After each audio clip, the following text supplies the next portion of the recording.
YouTube, how is it going? It's Multiplier here, having a bit of a spin in the studio. Now in this video, what I'm going to do is tell you a much better way to set goals as a music producer or music production goals. In fact, this applies to absolutely anything, but I'm going to frame it in the context of music production.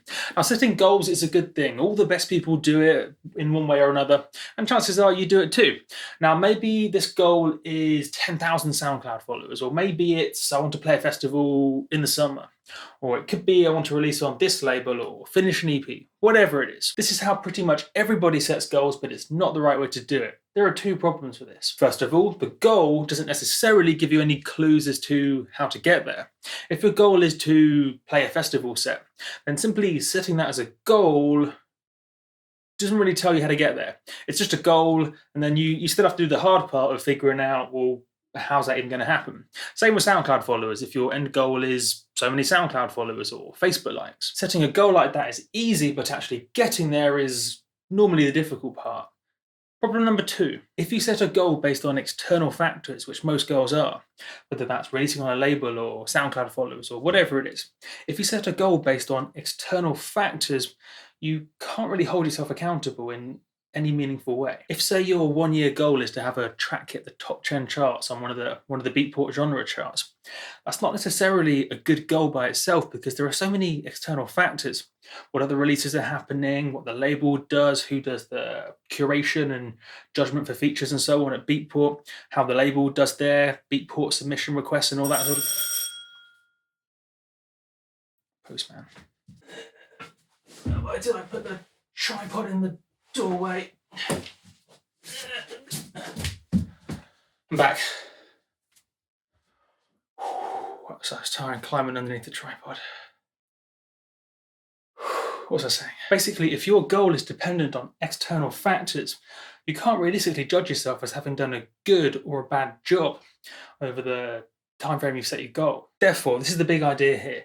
Instead of setting metric or binary pass-fail goals, what you want to do is set behavioral goals. Behavior goals, behavioral. I think I'm saying it right. For example, if your goal is SoundCloud followers, which is a goal of many people, instead of setting your goal as 10,000 or 100,000 SoundCloud followers, instead what you want to do is set a list of 1, 2, or 3 behavior goals that will help you get to your SoundCloud sort of target of more followers, such as collaborating. Maybe set a goal of reaching out to 3 artists a week for collaborations. Or blogs, maybe set aside 2 hours a week to really up your game on getting your tracks into blogs. So your goal wouldn't be get tracks on music blogs. Your goal would be spend 2 hours a week working towards that sort of goal. So the goal is spending 2 hours a week, not whether or not your track gets in a blog. Does that make sense? It's about setting goals on what you do and not the result. Sort of circle of control, circle of not control, circles.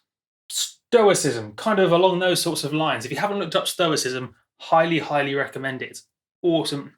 I think there's a book called The Daily Stoic by Ryan Holiday. Worth checking it out, but that's a tangent. That's a tangent multiplier. Get back on the normal bit. Set behavior goals, don't set pass-fail or metric-based goals. Another example, collaborations. Instead of setting your goal, I must collaborate with Snails or insert your other artist that maybe you want to collaborate with. Instead, your goal should be, am I spending enough time doing the right things and doing the right things in the right way to get collaborations? Maybe word it better. Set a goal of reaching out to people and approaching them with the right number of works in progresses, the right sorts of works in progresses for their sort of sound. So the goal is the behavior of looking for collaborations in the right way and doing enough of that, and not whether or not you get to that specific collaboration. Make sense? Mind exploded. That would genuinely change the way you view absolutely everything in terms of goals. It's just a much more constructive way to hold yourself accountable and set goals and work towards things. And it's a much more accurate and satisfying way to do so too. And if in doubt, just do a spin. Like that. Jazz hands. Just something to think about, just something to think about. Think about it. And then implement it. Behavior, not metric-based goals. My name has been Multiplier. And what I'll do to finish off this video is leave the room for the second time underneath the tripod. Dramatic. So catch you guys on the flippity flip.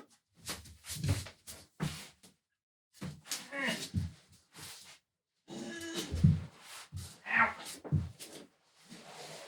Did it. That wasn't very smooth at all, was it?